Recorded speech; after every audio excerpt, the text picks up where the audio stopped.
There's a lot of activity on your road over too. I cut through there. I'm hoping it comes to an end. Thumbs up. You decide when you go. Good evening. It's Thursday, June 20th at 5:30 p.m. We are calling to order the Plan Commission Special Workshop. Mr. Martinez, would you please take the roll? Mayor Nelson, Here. Commissioner Shago, Here. Commissioner Haley, Here. City Engineer Morrow, Here. Alumande, Here. Commissioner Leon is excused, and Commissioner Specht is excused. Please rise for the Pledge of Allegiance. I pledge allegiance to the flag of the United States of America and to the republic for which it stands, one nation, under God, indivisible, with liberty and justice for all. Going on to item B, Unified Development Ordinance, UDO Rewrite Task Force, zoning map and articles, 2, establishment of districts, 3, district-specific standards, and 4, use-specific standards. Session prepared by planning staff and project consultants, Husel, Levine Associates, and Birchline Planning LLC. Mr. Martinez, are you driving the ship?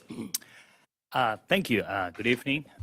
We'll introduce again project consultants Husel Levine, Ruben Shell, and Jackie Bird. They will be doing the presentation tonight for the Articles 2 and 3 of the Unified Development I don't know Ordinance. if that's on. Rewrite. Is that on? Is your microphone on, sir? Yes. Sounds real Okay. So excellent. now I yield to Jackie and Ruben.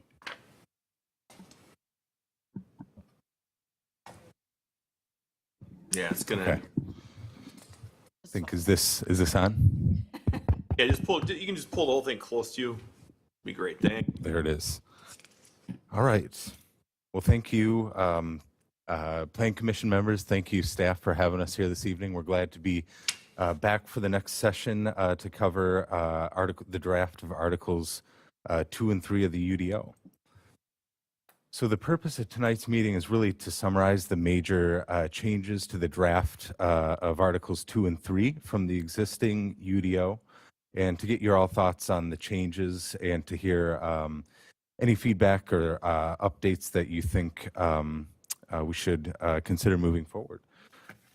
So we're going to do an overview of the content in the draft Articles 2 and 3, review the proposed zoning districts and map, and discuss how it's different from the UDO, and then we'll cover next steps in the process from here.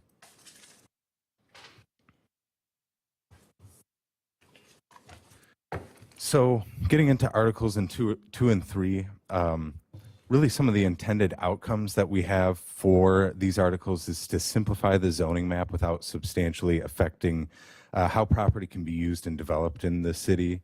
We want to implement policies of the comprehensive plan, align existing development patterns with zoning standards, reduce nonconformities, increase alignment between the standards and what's on the ground today in Franklin, while not really affecting what can be done or how property can be developed. So really what we're not doing with the map is significantly downzoning or reducing the types of use or utility that property can be put to. More just aligning. The intent is really to align the standards with what's on the ground and increase conformity between existing development and the standards.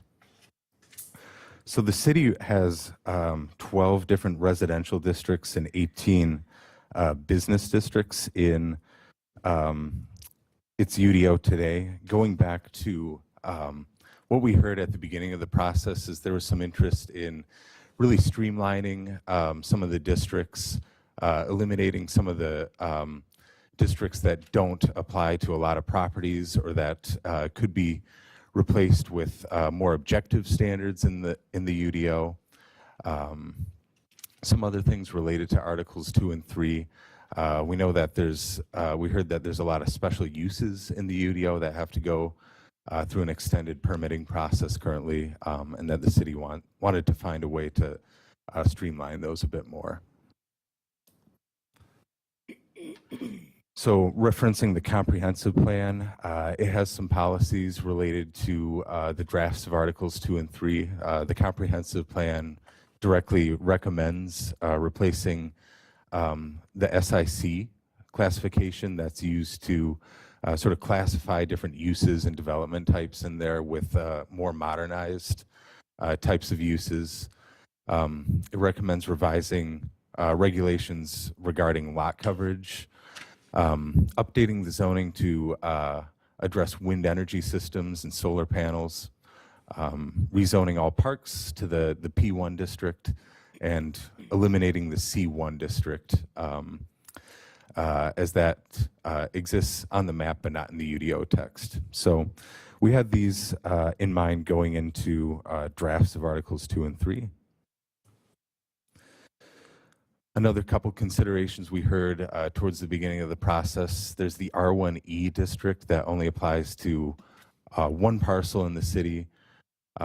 We knew we wanted to update the floodplain districts to match the FEMA designated boundaries for the floodplain, and that we wanted to adjust the district titles and purpose statements to more clearly sort of discuss what the intended development in each of the districts is. So all of that we took as feedback and really folded into the drafts of Articles 2 and 3.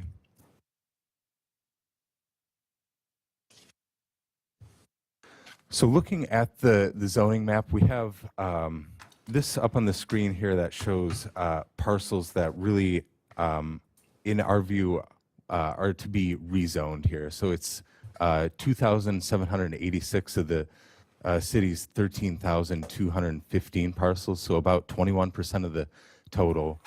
And really, the intent there of the rezoning is to sort of merge districts that are serving similar purposes in the city, not substantially changing what's allowed in them, but just merging districts that serve similar purposes. So there's 30 districts in the city today, 18 in the draft, and sort of the rezonings up here really get at sort of consolidating those 30 districts and looking at where we can merge districts that do the same, that serve the same types of purposes. So we'll walk through some of the districts one by one here and discuss some of the major changes.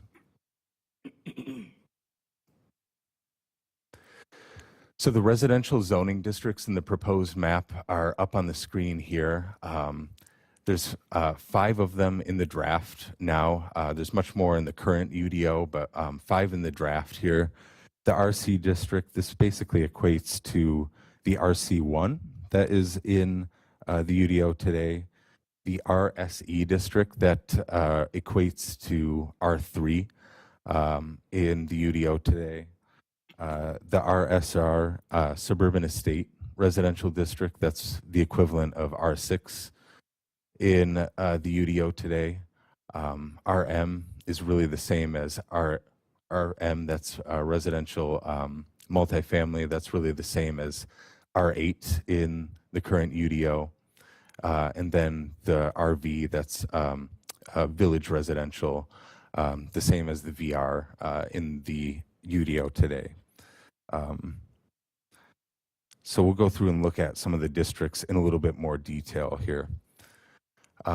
First, to take a look at some of the proposed changes to all the residential districts, we did quite a bit of work on simplifying some of the dimensional standards.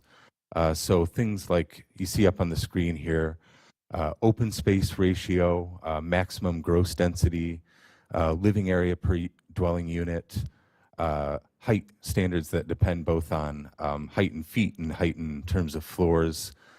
We've done quite a bit in the way of streamlining and removing a lot of these regulations from the UDO, just given that they're covered, the intent of them is covered in other standards that are in the UDO, things like lot size, setbacks, building height and feet.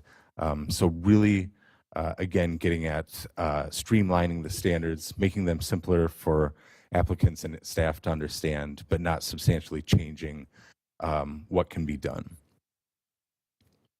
So streamlining of the bulk and dimensional standards is something that you'll see in the draft across all the residential districts. So to get into them in a little bit more detail here, this is the RC district, basically equivalent of the RC1 in the existing UDO. This is the city's district that is sort of rural residential, provides open space, preserves sensitive natural resources, maintains the rural residential feel of the community, and mainly exists in that sort of southwest area of the city. So up on the screen there, you can see the proposed RC district. And that's really kept the same from the existing UDO. Some changes from the existing RC1 district. Again, these are just sort of streamlining the district. We have 2-family and multifamily uses that are allowed in this district currently that are removed. And really the idea there is that the city's multifamily district will be the one to allow and serve multifamily uses. Yes, Mr. City Attorney. Hey, currently, you could have 2-family or multifamily in those district areas, right? Yeah. So to me, that's a rezoning. Is that included in the 21% of the rezones? Because then they have to get personal notice to the property owner of rezoning. Mm-hmm. We Yeah. can double check. Do you know? Yeah, I don't believe we had included those in the rezoning, just given that we're looking at that as more of a text change. But They're it's really- a use change. I just bought this lot because I wanted to build a duplex for both of my parents, Mhm. or whatever. Mhm. Yeah, we can, based on that interpretation of the rezoning, we can certainly go back and update our numbers. That's certainly the type of feedback that we wanted to get from you today, is just what kind of you would consider the threshold for a rezoning. I think every attorney that we speak to has a different interpretation of what that is. In So cer- Franklin, we always get it right. I don't doubt you. So we'll update our numbers to reflect that for sure. Okay, and Yeah. that goes, I won't bring that up again, but But it would go across. going through this, Yep. wherever the current use allowed, including accessories, we were gonna put a storage shed here, and now the open space area or whatever has expanded. Anytime you subtract a use, I think is clearly in effect, a rezoning that needs notice to that property owner. That makes sense. Yeah, that's good feedback. I think we can use that as a guideline for what constitutes a rezoning with regard to this draft map.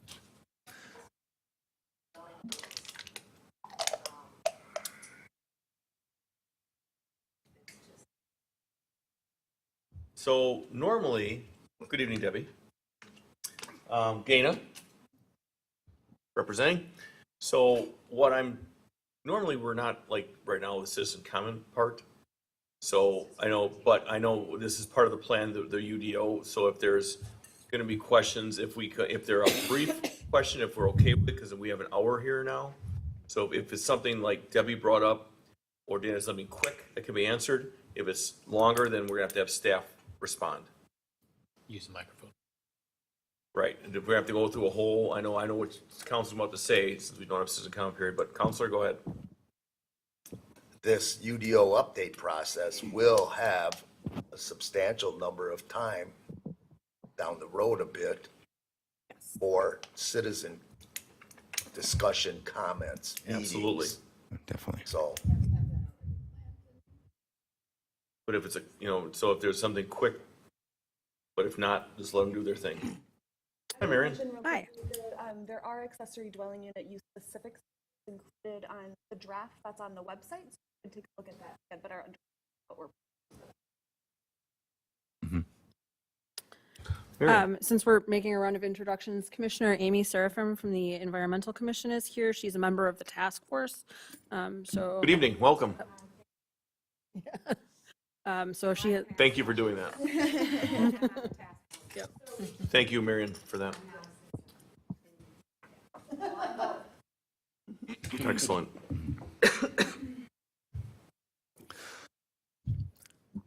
So to continue on some other uses that are allowed. Going back to earlier drafts, we had accessory dwelling units allowing accessory solar uses, food trucks as a temporary use, and also short-term rentals allowed in the district. So as far as things that are staying the same from the existing RC1, lot area and lot width standards are not changing from in the draft from the proposed or from the existing UDO. And like the existing district, single-family detached, community living, home occupations, senior living, and some public uses are really the only types of development allowed in this RC district. So this just highlights the existing zoning of the in the proposed RC district. So it's 101 existing RC1 parcels and 90 parcels from the A1, R1, R2, and floodway district. So these are parcels with existing sort of rural residential uses in those A1 and R1 districts that fit the development standards and uses allowed in that RC district. So going back to the district streamlining, this really is allowing those similar development types under that one designation, not changing the uses allowed per se, but just streamlining how they're designated in the ordinance. So this just as an example, this is a couple R1 and R2 lots at the corner of Ryan Road and 92nd Street in the R1 and R2 district today that we have designated in this RC district in the draft. Same types of uses, very similar development standards between the existing and proposed districts. Just changing sort of how they're designated in the zoning district to make it more streamlined. So RSE, this is the suburban estate residential today. This is based on and really equivalent to the city's existing R3 district. This is, I believe, one of the more numerous or expansive districts in the city today based on number of parcels and land area. This is this really provides for single-family detached development in moderately low densities in suburban or semi-rural character, intended to preserve natural resources and woodlands and open space. So really based on the existing R3 district. So as far as a look is what is changing, what's staying the same here from the R3, a slight reduction in lot area and lot width from the existing UDO. We did an analysis earlier in the process that showed how the existing lot area and lot width standards match up with development patterns, and found that a slight reduction in lot area and lot width would help more lots conform with the zoning, and that's good. Can allow, make it easier for property owners to sort of develop and do more things with their land there. So not a drastic change in terms of the density, but just right sizing the standards a bit to match with the existing patterns. Like the previous district, we have accessory dwelling units, solar energy uses as an accessory use, food trucks as a temporary use, and short-term rentals listed out as new uses that are allowed in this district. And again, single-family detached, community living, senior living, and some basic institutional uses still the main allowed uses in the district, similar to the R3 today. So the suburban estate district in the draft is basically encompasses all the R3 parcels in the city today. That's over 2,600 parcels in the city. Also includes some from the other residential districts that are on the map today. And really the idea here is that all these districts, things like R3E, R4, there's not a lot of area in the city in those districts today. So just combining, they fit well with the R3 standards today. So just combining them within that single district is the idea, to streamline it more. One clarification, Ruben, if you go back to the map. Okay, so if you can see in this the list, you will see the FW and all the F district. They are basically floodplain districts, but that doesn't mean that a property that is floodway will be now residential. No, because the floodway district will be an overlay district. So the base zoning will be residential, but that protection for the area that is in the floodplain will remain for that portion of the parcel that is within the floodway zoning now. Yep. Yeah, that's a good point of clarification to keep in mind, is that with the floodplain districts as overlays now, we do have the single family base district retained underneath. So technically those floodplain districts are classified into the single family district, but the floodplain will govern the part of it that is within the FEMA floodplain.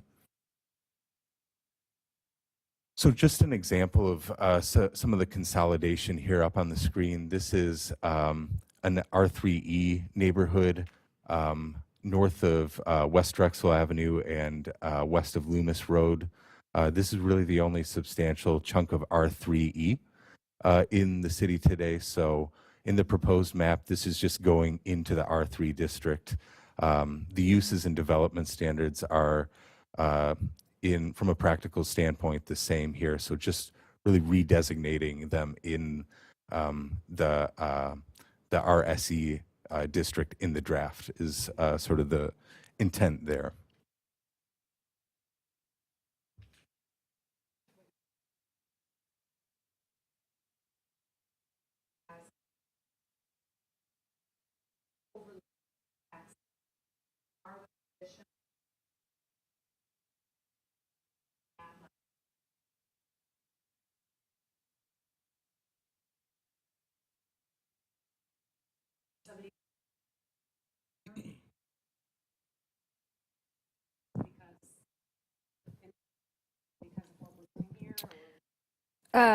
So the Environmental Commission will be seeing a revised draft of the floodplain ordinance, probably not this month, but next month. Generally speaking, we don't intend to allow campers in flood districts at all. The current ordinance does not. So to clarify, there's a current ordinance for the floodplain, which is acting in the firm, and then the floodway zoning, which also doesn't allow that. In future, so it's not allowed now. In future, I suspect we will continue that practice of not allowing like campers and that kind of thing. They're a little bit different. The regulation of ADUs and tiny houses, I don't know about the trailer standard, and we could maybe get into that later. But basically the floodplain will still be in effect. It just will clarify what the totality of the lot is zoned. So, because right now there's confusion about that. So, you're looking. Yeah, it was. And I don't mean that. Your answer is No. Thanks, Rachel. Mhm.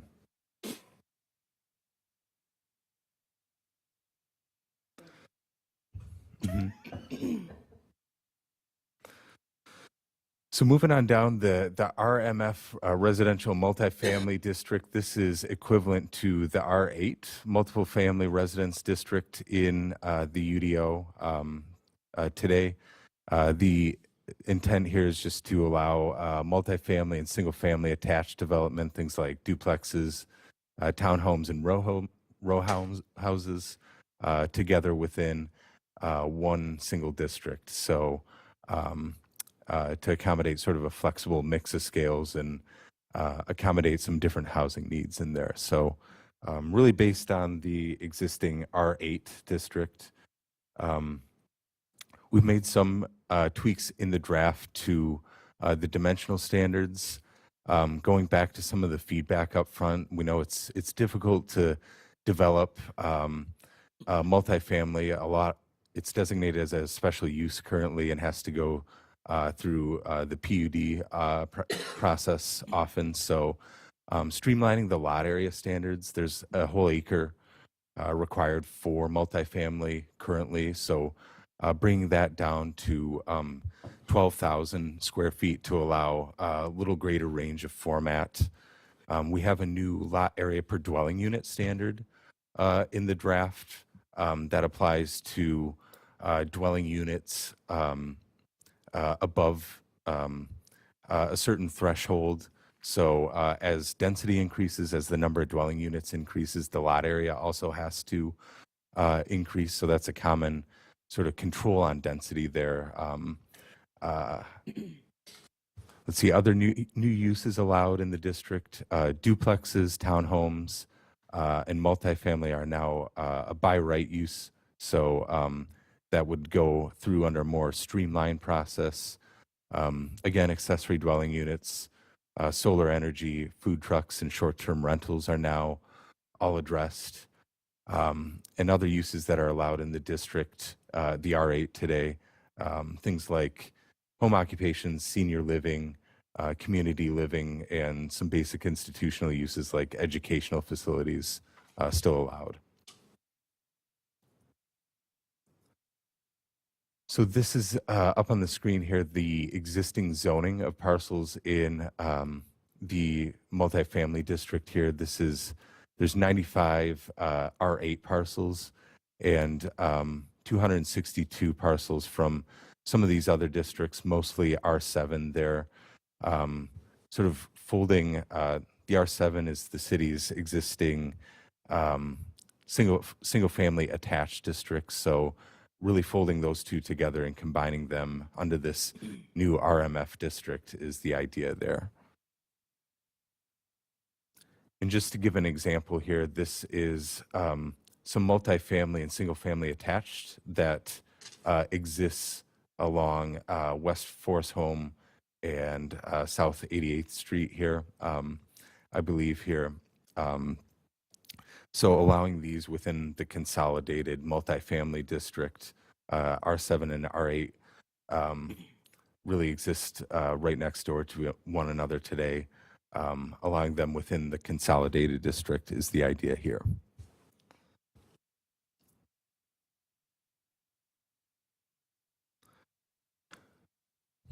So from here, we'll just touch on some of the non-residential districts as well.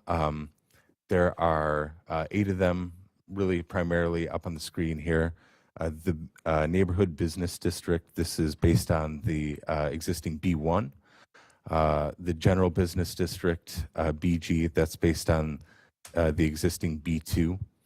BR, the regional business district, this is based on the B3 community business district today. BMU, this is equivalent to the South 27th mixed use district. BSM, St. Martin's business district, this is the existing VB, Village Business District. LI, Light Industrial, that's equivalent to the M1 today. And then the Business Park District, that's equivalent to the Business Park District in the existing UDO. So to cover a few changes that sort of apply across all of the non-residential districts. Like the residential districts, we've done some work at streamlining some of the dimensional standards. Hopefully that'll consolidate some of the regulations, make it a bit easier for applicants and staff to get through, see what applies to them, find their information. So things like landscape surface ratio, gross and net floor area ratio, lot area standards, floor dependent height standards. Those have been sort of consolidated or removed from the UDO, given that they're covered elsewhere. Things like setbacks, building height in feet are really covering the intent of some of those dimensional standards. And also getting back to the sick table here. It is, I have to interrupt you for 1 second. 6 p.m., Commissioner Leone is present. 6:01. All right, we're gonna go off of my cell phone. My cell phone says 6. We're going with 6. I don't think we're in the official meeting Oh, yet, are we? Packer Watch. I'm gonna go with the Packer Watch at 6:01. This is the UDO. Plan commission. This is the UDO start at 5:30. The Plan Commission is now at 6:30. I am. You are here, according to the Packer Watch. We'll go with 6:01. All right.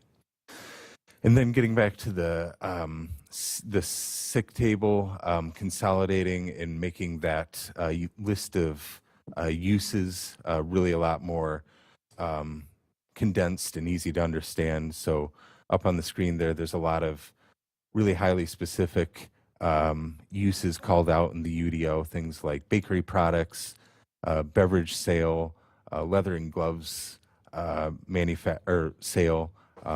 All of that would be encompassed within a much simpler category like general retail in the draft. So again, not changing what's allowed so much by district, but just consolidating how it's referred to in the UDO. So to look at the non-residential districts here one by one, this is the proposed BN district equivalent to the B1 neighborhood business district today in the UDO. This is meant to provide for day-to-day retail service and employment uses of residents of the city, and particularly the neighborhoods adjacent to the district, and to promote sort of a wide variety of small-scale retail and service establishments together. Some updates from the existing B1, new uses that are allowed, upper floor residential, food trucks. That's a sort of a permanent use that would be a gathering of multiple food trucks on a single site. Temporary food trucks. There's some new allowances for tasting rooms for establishments like brewery, wineries, and distilleries that would allow folks to come on site and sample those types of products, but not be so much the production. Outdoor dining, and again, solar energy uses as accessory uses. We also have in the draft larger scale retail, so retail over a certain size threshold would be a special use, giving the commission more discretion there, and again, just to promote more of the neighborhood feel of this district. One note, Ruben, the upper floor residential uses are currently allowed. Okay. Yeah. Yep, those are allowed under the existing UDO. So that'll be under the staying the same then part? That would be staying the same from the existing. So setbacks have all been retained, and again, all those general commercial uses, things like general retail, service, financial uses, and offices are from the BN district. So this encompasses really only a few parcels in the city. There's 8 B1 parcels today, and then 3, I believe, from the existing B6 district. That B6 district is really along Loomis there, that only encompasses 3 parcels. So instead of retaining that B6 that applies to so few, consolidating it within this BN district is the idea here. And just to take a look at some of those B6 parcels, the same types of office uses that would be allowed in the B6 district would be allowed in the proposed neighborhood business district, but just consolidating how they're referred to in the UDO is the idea here.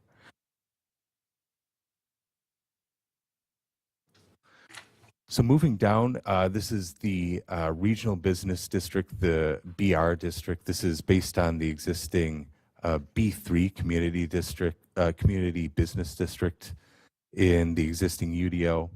The intent here is to promote a wide variety of commercial service and retail uses along major roadways and to serve the needs of Franklin residents as well as a little larger consumer market beyond the city's borders.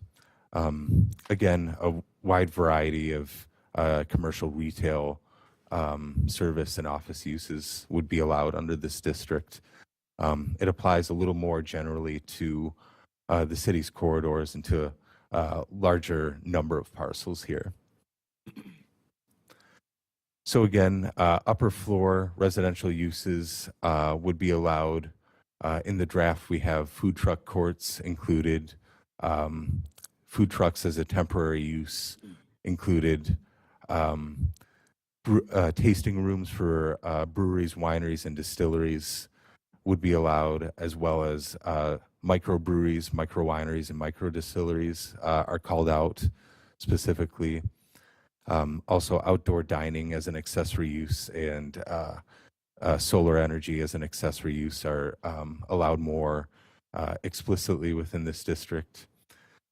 And similar to the previous one, we've really retained the existing setbacks and made it very clear things like general retail service and financial services are allowed by right, regardless of their scale in this one. So this is, in the proposed district, there's 57 B3 parcels and 35 from some of the other districts, mainly the other business districts here that we thought fit more within that regional business character and serve that little larger sort of market here. So up on the screen here is an example here. This is at the corner of Loomis Road, north of West Forest Road, Forest Hill Avenue here. This is a fairly large commercial plaza here that's under the OL2 district today that would be within the regional business district in the draft UDO.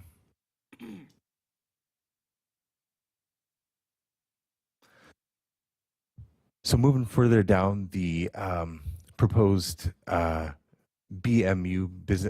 mixed-use business district, South 27th mixed-use business district. That's based on the B4 in the existing UDO today.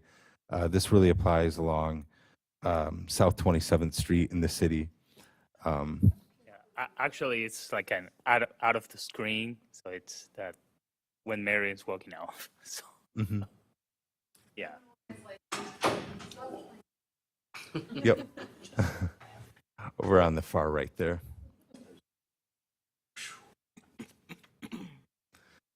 And really, as the current district does there, allowing for a variety of commercial, retail, office, and residential uses in upper floors is the intent of the district there in the draft.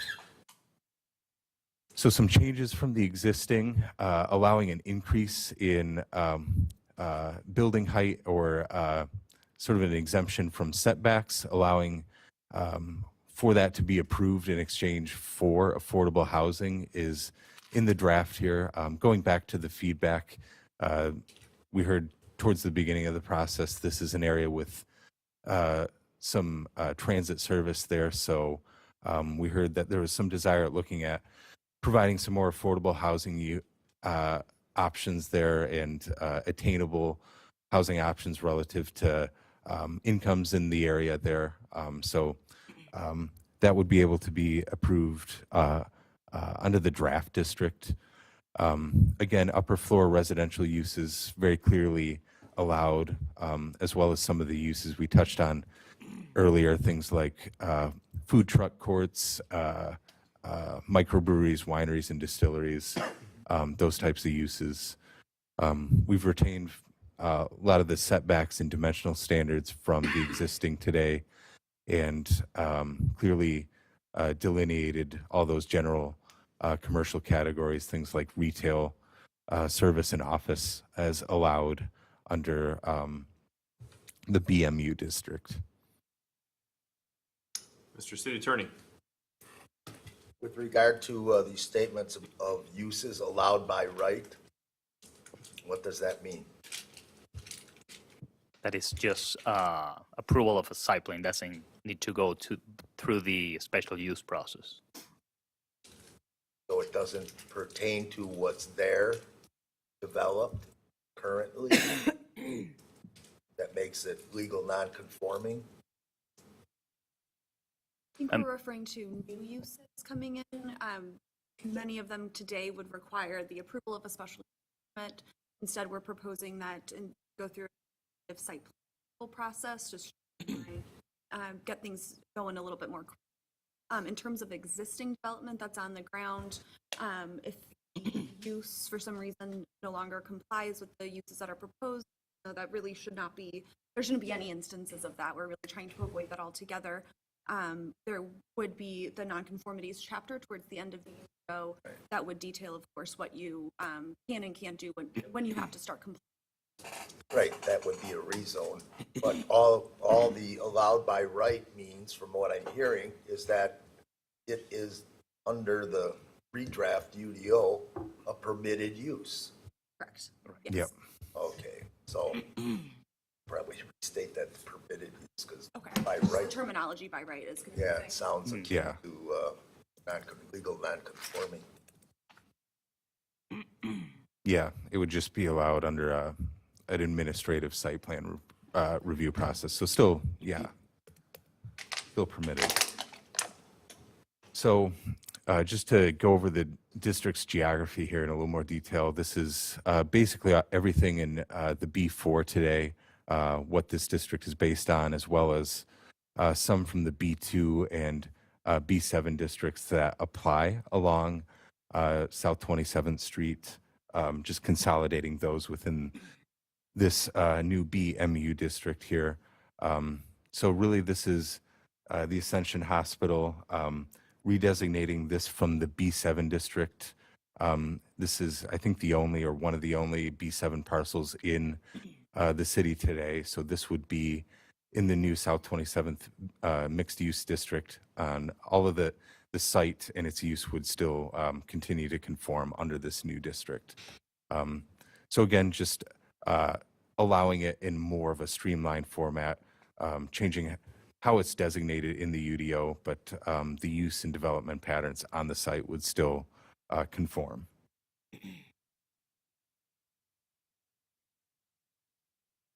So moving down, this is the light industrial district or limited industrial district. This is based on the M1 in the existing UDO, similar to the N1, intended to provide land for manufacturing, industrial, warehousing uses of sort of a limited scale and intensity in the city, and to support employment opportunities in the community. There's the sort of intent of the district. As far as what's new uses in the district, sort of production uses for breweries, wineries, and distilleries where those products would be produced more, that's detailed as more allowed. Solar energy and things like artisan manufacturing, small scale production uses are more clearly defined and allowed in this district. Similar to the M1 today, we've kept all of the dimensional standards that from that existing M1 district.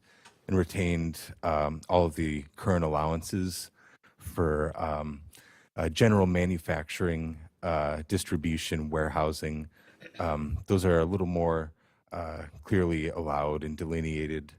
Going back to the SIC table, there's a lot of different designations for those uses today. They're called out in a little more general categories, things like light industry in the draft there. So just sort of cleaning up how it's referred to in the UDO is the idea there. To confirm, we are getting rid of SIC codes. Yep, those are gone from the draft. So When did they stop around the country? 1988? sometime thereabouts, yeah. I know, 90-something. I know. 3.5 years of everybody reviewing it. Sure, because you mentioned SIC codes. I just want to make sure they weren't popping up again. Yep.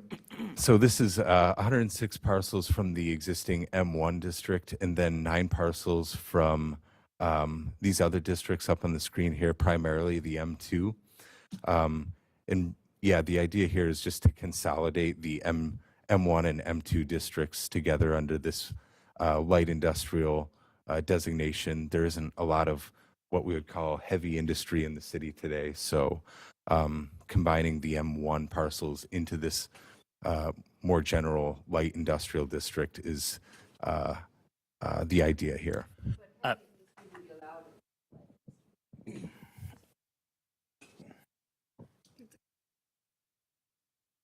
Yeah, I believe it's a conditional use under this consolidated district. So any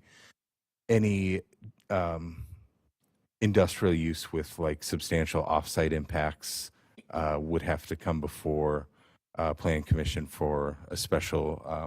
It would be a special use. There would be a public hearing, and there's also a lot more standards later on in the draft that control the appearance and regulation for things like driveways and loading bays and things like that later on.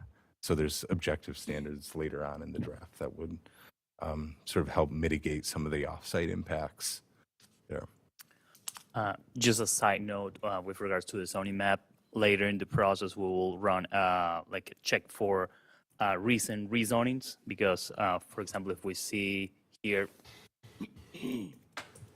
this property here that it's showing us RA, that was rezoned recently to industrial. That's the Karma site. So we will fix those later in the process. Mm-hmm. Yep, we'll do a check for all rezonings that have been approved throughout the drafting here and take that into account as well. So moving last, I think we wanted to cover the Plan Development Legacy District.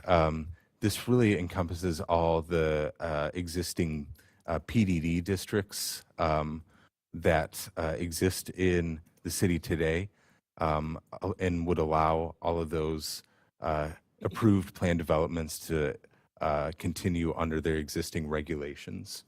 But no, given the sort of changes to the plan development process that we have later in the draft, that would become future plan developments would become more of an overlay district that would be more tied to the base districts in the draft.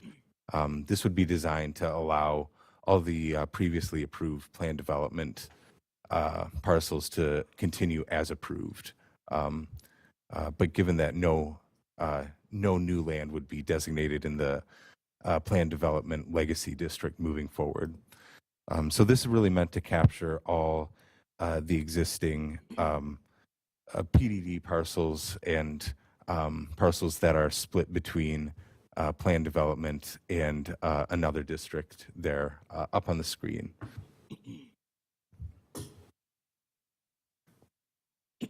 Senator Chari? With regard to new future plan development districts, does the amendment in any way make the creation of a plan development district more restrictive by doing this overlay versus what's currently development ordinance? The process is changing the criteria by which you would review and weigh the proposal different. So the base district standard would be your starting point. So let's say the maximum height in the district is 50 feet. For the use that I want to do, I think it's necessary to go up to 65 feet. So I would identify that as a deviation that I'm requesting as a part of the plan development process. And I would have to then justify that request off of some review criteria. And then you all, as the city's elected officials, would be able to weigh that request against those review criteria, judge whether you think it's necessary that they go taller than what the district would allow, and then that deviation from the underlying standards would be approved as a part of the ordinance. Well, So it wouldn't. with regard to the current Unified Development Ordinance, and staff can correct me if I'm wrong, I think the simple thought is that a planned development district is a rezoning, notwithstanding or regardless of what the existing zoning for the property is. That's the typical procedure, that it will be rezoned to PDD, whatever it is. However, there are some PDDs that has the underlying zoning, but that it's like case by case. So it's a choice in the rezoning to create the planned development district. No, the planned development district would be going away. So we would no longer be able to rezone to the planned development legacy district. It would only go to the planned development overlay district. If you wanted to request deviations from all of your base zoning district standards, you would be able to do that. But what we're trying to do is provide you all with better tools to review and weigh those requests for deviation. Now that we have this new code that will hopefully work much better for the city, if you want to do something different than what we've established in the code, you need to give us a good reason as to why you want to do that. So having the base district standards as your starting point allows you all to say, all right, you're asking for something that's way different than what this district would allow. We need good justification for that. And it also will help staff moving forward so they don't have to administer essentially each plan development is its own zoning code. That can be really tricky to administer when you have so many plan developments in the city. This new approach will say, all right, this property, all of the standards are the same except for building height. We know they're allowed to go up to 60 feet instead of 50 feet because that was approved as a part of their overlay. But otherwise, all of the standards of the base district remain. So administratively, a whole lot easier. And hopefully for you all, when you're reviewing these plan development proposals, you'll have a much better understanding of how out of whack or how out of character is this proposal as compared to what you could have done otherwise. Well, a flip side is some new potential development rolls in interested in the city of Franklin, and it restricts the ability to do that creation. An example is Franklin Business Park, which was maybe to this day recognized as the most successful planned development district statewide. So you would still then be you'd be able- limited. You would still be able to do that development, right? So if there, regardless of what the base district is, there isn't a limitation to the number or types of deviations that you could ask for. You could ask for anything, right? And it's just your jobs to say, yes, that makes sense for Franklin, or no, that doesn't make sense for Franklin. But it's not taking away any opportunity for flexibility or creativity. It's just, if you want something that's completely different and completely out of the norm, you can do that. You just have to justify it and explain why that would be beneficial to Franklin. Okay, thank you. Like standardizing the process for PDD. Exactly. Because we won't have PDD. Yeah. So that really covers the districts that we wanted to highlight this evening and kind of the major points of change from the existing UDO. So as far as next steps, we have August 8th as the next task force meeting. This is for the draft noise ordinance and natural resource protection standards. And then later on in September, we'll cover development standards, science standards, and subdivision standards. So, yeah, those will be the next chunks of the draft UDO that we'll be back to review with you all. Yeah. Well, thank you. Timing is almost perfect, in about 3 minutes, so. Any questions at this point, Mr. Haley? Thank you. Several, I'll keep them general at this point. Almost all of the categories spoke individually about solar, food trucks, breweries. Might it be simpler or at least redundant in a good way to say that those are all uses in everywhere except the 1, 2, or 3? And where can't we have solar developments, for example? Where can't we have food trucks? So it's great to have it in here, and I'm glad you're looking at all that. These are all good uses, but one of the goals is to simplify this. So if a solar panel is essential to them, or a tasting room, they need to know where to start looking for that. I'm not going to get into it, but we've got item C1 tonight that says we need to make religious accommodations to all parcels. So I'm just going to task you to make sense out of all of that, because we're being asked to make specific exceptions. But from my brief reading, and I'm not the attorney here, they could theoretically go in on almost any property in Franklin. So we need to somehow address that, because we still use the zoning code institutional for churches, schools, and municipal buildings, but maybe that's not appropriate. I don't know what that answer is. And it's a whole nother discussion, and there are a lot of errors, if you will, in here. I've tried to point them out before. We can do this again. I'm not going to go through it now. One of the bigger philosophical questions is, how did we go about deciding where we were putting ag land and prime ag land? I know we took what was there and we sort of looked at that, but that's something that's totally arbitrary. I mean, for one, there have been discussions in the past of whether we should even have ag land in Franklin ultimately. Is its destiny to be built wall to wall? I'm not one of those, but it's been said in these chambers. So we need to look at where and how we're going to do ag, and then what's the difference between prime ag and regular ag? I mean, has somebody actually gone out and evaluated the soils? And I know that Sewer PAC speaks of this, and we should be accommodating it in our planning. But I look at what's left on the zoning map, and I mean, I hate to say it, but what you really have to do is you have to talk to every owner of farm property and say, do you plan on retaining this forever for agriculture, or are you looking to develop it in 10 years when you need the money? Somebody is just making an arbitrary decision about what color to paint that square. And if there's some rationale that I'm missing, I'd love to hear it. We don't necessarily have to get into it now, but there should be a defensible rationale. Where is it and why? I mean, as far as I can tell, the only prime ag we've got is down here in the bottom. Well, how about this? And the other thing is the colors are too similar. The, We literally have 1 minute, Yeah. so I have an answer, unless you can do it like right now. we are not proposing to rezone any land to the ag or the prime ag district. In terms of what that land wants to be in the future, that would be the job of a comprehensive plan that would identify desired future land use. And then that comprehensive plan could then identify, based on the future land use designated for this area, these are the appropriate zoning districts that the developers, the property owners could propose to rezone to. I couldn't agree more, but we've got to have that comp plan.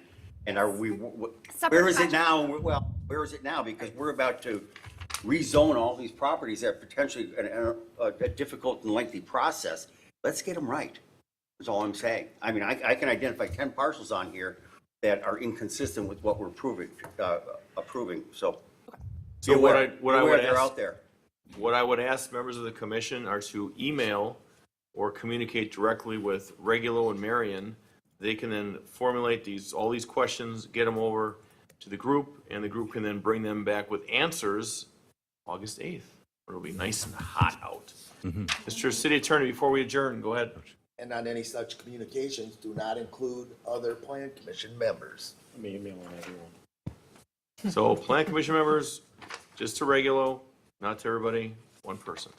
Okay, motion to adjourn at this time? Motion to adjourn. Second. First and second, all those in favor? Aye. Any opposed? Ayes have it, motion carries. Let's take a 5-minute break and we'll reconvene, 6:35 to start the next meeting. Email whoever I want, Jesse. Green light, Alpha? right, good evening. It's 6:30 PM on Thursday, June 20th, 2024. I'd like to call to order the regular Plan Commission meeting of the City of Franklin. We go off of my clock this time, Counselor Martinez. Could you please call? 36. 6:36? 6:36 it is. Good, let's rock and roll. Mayor Nelson. Here. Commissioner Shago. Here. Commissioner Haley. Here. City Engineer Morrow. Here. Alderwoman Day. Here. Commissioner Leon. Here.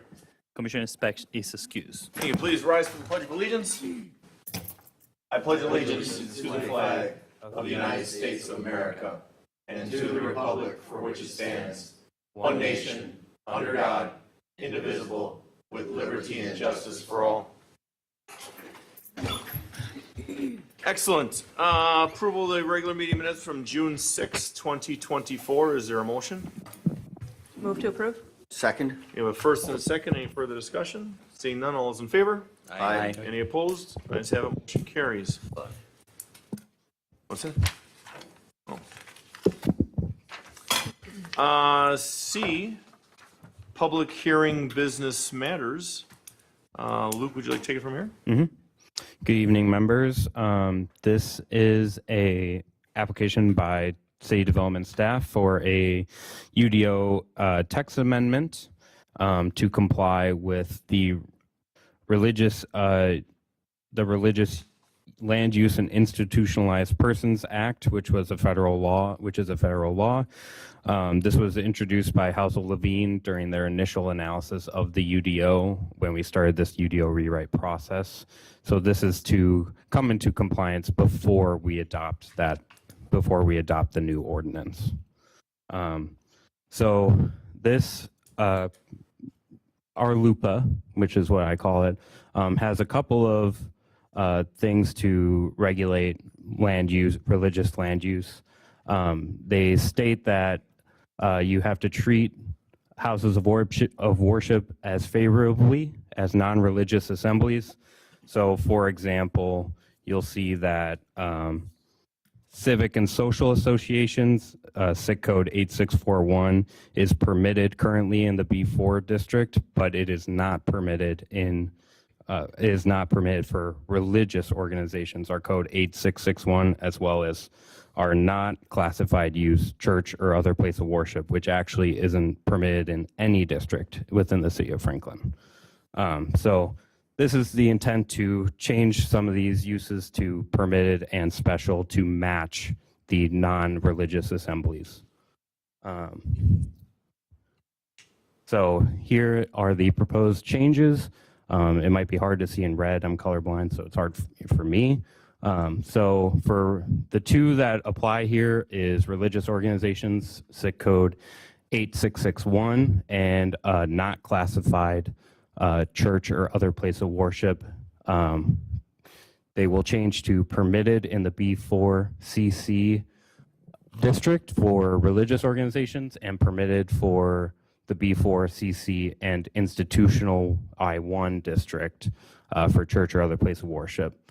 And then change it to a special use in the P1 districts and the OL2 general business overlay district.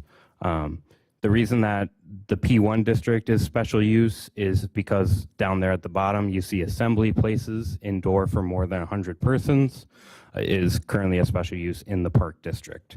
So to comply with our LUPA requirements, we would change the religious uses to special as well. And then community centers are a special use in the OL2 business district. So we are changing that as well.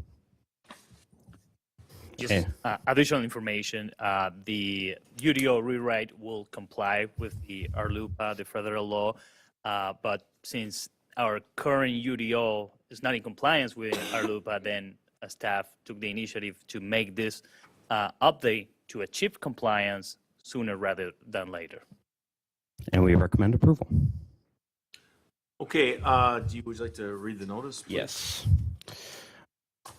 Hearing date Thursday, June 20th, 2024 at 6 p.m. Place the Common Council Chambers at Franklin City Hall, 9229 West Loomis Road, Franklin, Wisconsin, 53132. Applicants, the City of Franklin. The subject property, it's citywide in the B4 South 27th Street Mixed Use Commercial District, CC City Civic Center District, I1 Institutional District, OL-2 General Business Overlay District, and P1 Parks District. The proposal approval of an ordinance to amend the Unified Development Ordinance text at Table 15-3.0603 Standard Industrial Classification Title Number 8661 Religious Organizations and not classified title Church or Other Place of Worship to change such uses from an exempted use to a permitted use in the B4 South 27th Street Mixed Use Commercial District, CC City Civic Center District, I1 Institutional District, and P1 Parks District, and a special use in the OL2 Business Overlay District. Public hearing information. This public hearing is being held pursuant to the requirements of Statute 62.237E of the Wisconsin Statutes and Division 15-10.0206 of the City of Franklin Unified Development Ordinance. The legal description of the subject property and variance requests are available and open for inspection by the public in the office of the Department of City Development at Franklin City Hall, 9229 West Loomis Road, Franklin, Wisconsin, 53132 during normal business hours. Thank you. Is the applicant here tonight? We are the applicant. Well, I'm saying there's nobody else speaking other than us right now. Oh, There's nothing, no land, nothing. Okay. So opening up the public comment. All right. Public hearing is now open at 6:42 PM. Anybody wishing to speak, please approach the podium, state your name and address for the record. Seeing no one, will close citizen comment period. That's at the public hearing at 6:42 PM as well. Moving on, questions from the commission, anybody? Could you read the motion, please? a motion to recommend approval of an ordinance to amend the Unified Development Ordinance text at Table 15-3.0603, Standard Industrial Classification Title Number 8661, Religious Organizations, to allow such use as a permitted use in the B4 South 27th Street Mixed Use Commercial District and CC City Civic Center District, and as a special use in the OL-2 General Business Overlay District and P1 Park District, as well as unclassified use, church or other place of worship, as a permitted use in the B4 District, CC District, I1 Institutional District, as well as a special use in the OL-2 District and P1 Park District. So moved. Second. We have a first and a second. Any further discussion? Seeing none, all those in favor? Aye. Any opposed? Ayes have it, motion carries. Thank you. Well done, Luke. All right, going on to letter D as in David, citizen comment period. Any citizen wishing to come and speak at the podium, state your name and address for the record. And if you are elected official, please state so. Good evening. Good evening, Mayor. Alderwoman Michelle Eichmann, 8733 West Rawson here in Franklin.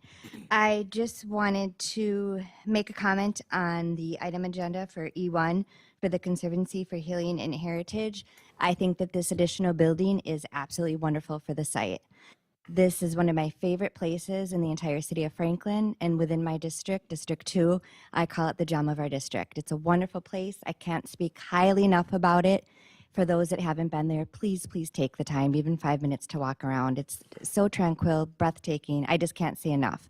What it's brought to the community, the Franklin High School students that it's brought out for volunteering, learning environmental things, the list goes on and on. To have the offices on site for Susan and others right there to be able to answer questions, meet with those booking weddings. The chapel is booked out very much, probably a year in advance, I'm guessing at this point, for weddings and so forth that are held there. The community room can be used for several different things. It's about a 50-person capacity, so many different events can be hosted there. There's retreats, workshops that are all held in the chapel now. They're not able to be held in the chapel when there's weddings booked. So this way, that community room will open up that space. It opens up space for Franklin High School students to meet, Cub Scouts, Boy Scouts, list goes on and on with that as well. And of course, the use of Ascension, being able to use it with their corporate meetings and so forth. So I'm asking for support of that item this evening. Thank you very much. Thank you, Alderwoman. Anyone else wishing to speak at this time, please approach the podium. Seeing no one, closed citizen comment period. Going on to E as in Edward, business matters. Number 1, Conservancy for Healing and Heritage minor PDD amendment. Request for accessory structure including office and additional event space, new trail segments and other additions to the Conservancy development on property located at 5484 West Rawson Avenue. Tax key number 74190020000. Ms. X. Thank you, Mayor. So Ms. Robbie is here and she can probably talk a little bit more about the purpose of the building. But this location is in PDD 28, which is part of the Polish Community Center Plan Development District. It's adjacent. Ma'am, we're gonna have you sit right up here. You don't need to stand. Come right in here. We'll get you a chair. We'll move those name tags for those that aren't here or no longer with us. There you go. Just make yourself comfortable. I don't think you'll be up here very long. Yep. So as Alderwoman Eichmann mentioned, this is part of the Conservancy area of the PDD. The PDD was created originally for the Polish Community Center. The PDD already allows for office-type uses. And so this structure is being added to create office space for Ms. Robbie and to expand the available event space. But it is an accessory structure to the chapel, which is the primary use of the Conservancy itself. So the applicant is requesting the minor PDD amendment to allow for this additional accessory structure and also the site plan approval. So just generally canvassing what the building is going to look like. It's 1,668 square foot welcome center with amenities including a patio. There'll be a path that goes up to it. It is going to be looking northwards into the woods. We evaluated this for natural resource impacts pretty extensively, and there will not be additional impacts in excess of what would require additional approvals. So there's no NRSE needed. I know that was a challenging process for the original development with all of the trails. So there's the Welcome Center. There'll be also a refresh of some of the plantings on site. The structure complies with the requirements of the PDD. The PDD, as we've kind of touched on, has its own development standards. So it complies in terms of setback and height. One thing that's notable is that there is actually a 0 setback on the south property line. So it's right up against the property line to the adjacent Ascension property, but that is allowed by the PDD. And that was something that was expressly created previously in the PDD. So you don't need to make any changes related to that. I did have some questions about parking because that's an ongoing concern that there's a shared parking arrangement for this. So the available parking complies with the standards of the UDO in terms of what's required for this new space. However, it's off-site. So it's part of a shared parking agreement, which is a little bit different than what you would normally see, but is allowed. And so Ms. Robbie can talk a little bit more about the use of the building, and then I'm happy to answer any questions about the application itself. So. Okay, well, I will start by saying good evening, welcome. And I mean, I read my packet, did my homework. I fully support it. I think this is a no-brainer, and I don't like using that term at all, but it really is. So I don't know how we could get hung up on anything, but I'll yield for now. Any members of the commission want to speak on this? Mr. Morrow? So no objections, but just a reminder, I don't know where we stand on easements to get across for water and sewer. So just remember that that needs to be addressed before we approve everything. So. Yep, got it. Any other members have any questions? Should we go right to the motion? I mean, you can tell us all you want, but what? Did you, Jesse, have a question for me? Just as to the ordinance, correct? Oh, You asked me a question earlier about which section. The template that I used was the one for the original amendment to create the chapel. So it didn't have a specific code citation, but I can revise that for when the minor PDD amendment goes to Common Council. So there's the site plan tonight, but then the ordinance will have to continue on to Common Council for adoption. So. Can somebody hit Jesse's light regular? Regular. Yeah, it was a technical point. It talks about amending, Just the overall PDD ordinance. PDD ordinance 99-1552 in the specific section, and it's only states is hereby amended to allow for construction of a proposed accessory structure, et cetera, versus changing the language in that section. And so you have an ordinance, technically the entire ordinance would be, in the municipal code, and the ordinance should state what it allows for. So that section should be amended to include what's being approved here. So there was a previous amendment to allow for accessory structures broadly, but not for the office in this area.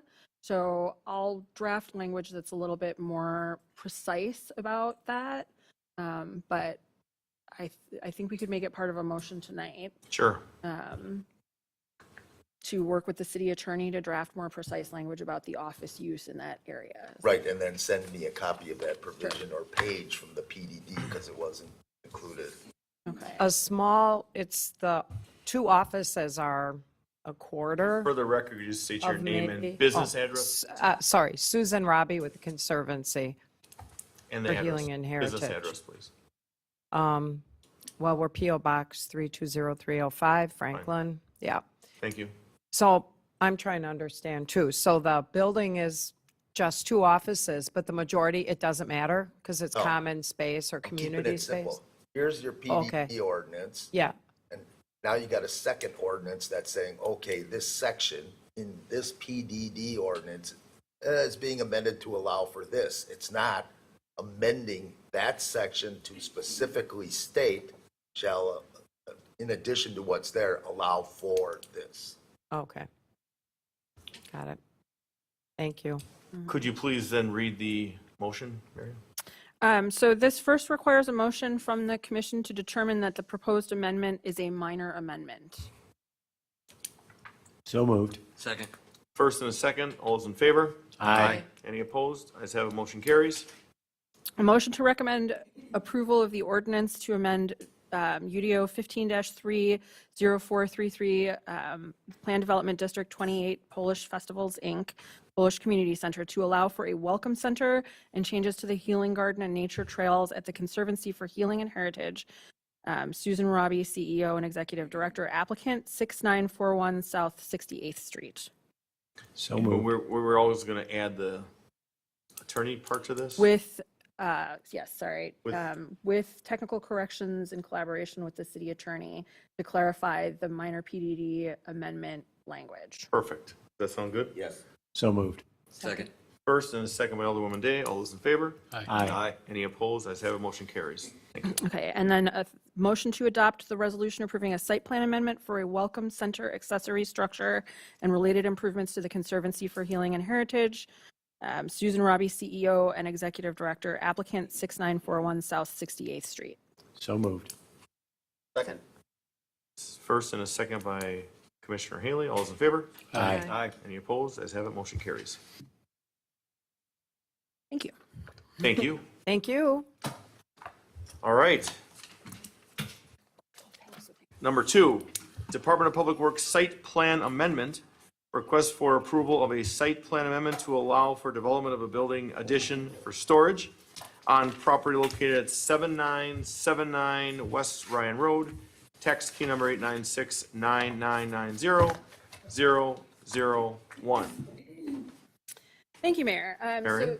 this request is from the Department of Public Works. You may recall that in December, they received approval of a prior site plan amendment. Some of the changes from that previous approval are still in place here in this proposed site plan amendment. And we all know where DPW is, right? So the property is zoned I-1.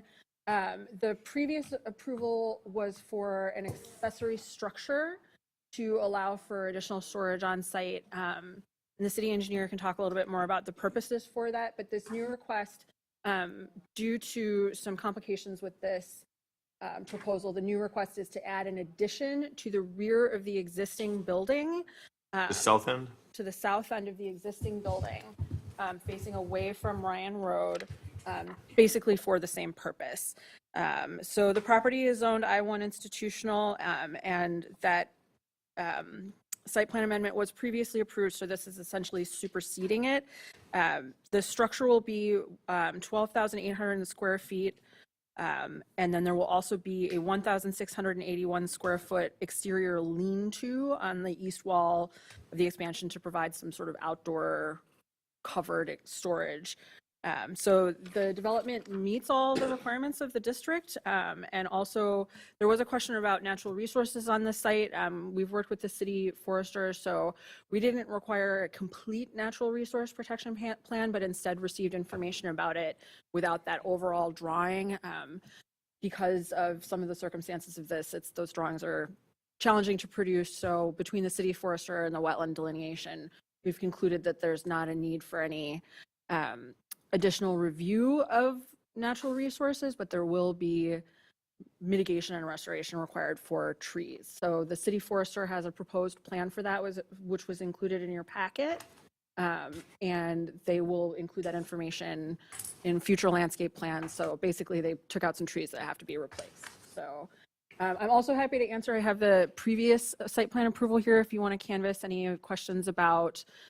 There is a berm at the back of the site that will have additional landscaping in it to shield the neighboring residential sites, but that's not changing from the previous approval. What's different here is that this building is not being constructed and is instead going here. So. All right, Mr. City Engineer. So, one, the architect is here if you have any additional questions, but I will tell you that in addition to the landscaping plan and the tree mitigation, we did promise the adjacent residents that in lieu of payment, they would be okay if they get to locate additional 4 trees. So once we have all the landscaping plan put in, this is not in your packet, we told the residents, adjacent residents, that once they see where the landscaping is, once they see where the building is in relation to their place, that they can look out and they have 4 additional trees that we'll put there just to block whatever view that they find offensive. Sounds great. Other members of the commission? Mr. Leon? So I think the city engineer just addressed the only questions that came up in December. I think I remember some discussion, this would actually have been preferred with that other building not going up and the lean-to going. Yeah, plus the other version you saw actually had the fence on the property line. Yeah. Talking with the residents adjacent, we're going to put the fence up on the hill. Yeah. On the top of the berm. I remember they So, wanted that, yeah. Yeah. So, yeah, I think this is a good middle point. I should also state that this plan does show a recycling center and extension of 80th Street. We bid it out that way.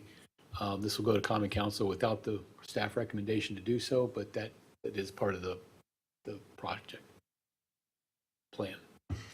All right, can you hit the button for Jesse? Good. Or Mr. leave the City- mic on. No. Mr. City Attorney? Another technical point, only that the draft resolution doesn't contain any details. It doesn't state where the new storage facility will be, akin to the mayor's first question on this. Doesn't mention the public drop-off area in the title, et cetera. And my thought was to put a little more detail in there about the location and size of the new building. And, same with the public drop-off area, et cetera.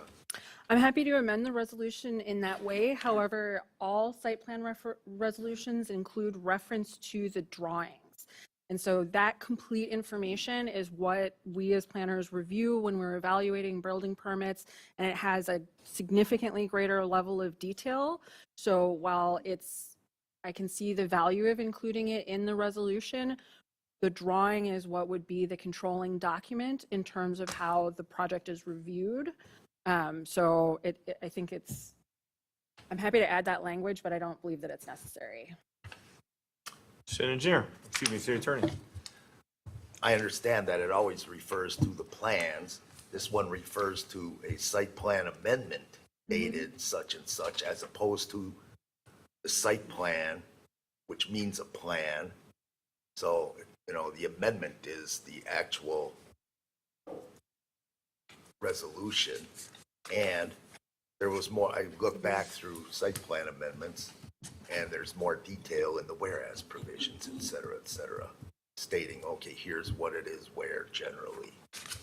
Not a lot of detail, but it doesn't say where the new building is on a large site, et cetera, et cetera. So my thought was to add that. Well, okay, even though, so the address is there, tax key number's there, I mean, okay, it's the DPW building, I mean, I'm not sure, if you could be specific on what you're looking for, so, like, we'll just give an Property, example. Public Works Department use property site plan amendment should be more specific as to where and what in size, et cetera, the new storage facility and public drop-off area will be. The title doesn't mention the drop-off area, so the title of the resolution doesn't even mention the drop-off area. And that it's a Public Works Department use. It doesn't state that in the title. And my thought was to keep it simple and basic, but descriptive so people know what it's about. Are you clear on that, Marion? Because, I mean, it is a DPW building, so, I mean, it's just, whatever, if you want to work it out with Jesse offline, so it's good, it's good. Any other questions from members right now? Could you please read the motion then?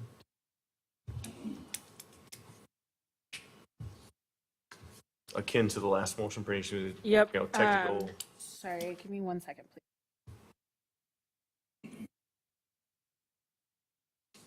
Okay. A motion to adopt a resolution approving a site plan amendment for the development of a building addition upon property located at 7979 West Ryan Road, City of Franklin, John Nelson, Mayor, and applicant. City of Franklin property owners, subject to technical corrections, in working with the city attorney to clarify the title of the resolution and site plan information therein. So moved. Second. First and a second, on all those in favor? Aye. Any opposed? Ayes have it, motion carries. Motion to adjourn? So moved. Second. We have a first and a second, all those in favor? Aye. Any opposed? Ayes have it. At 7:02 PM. 7:02 PM. What, We off yet?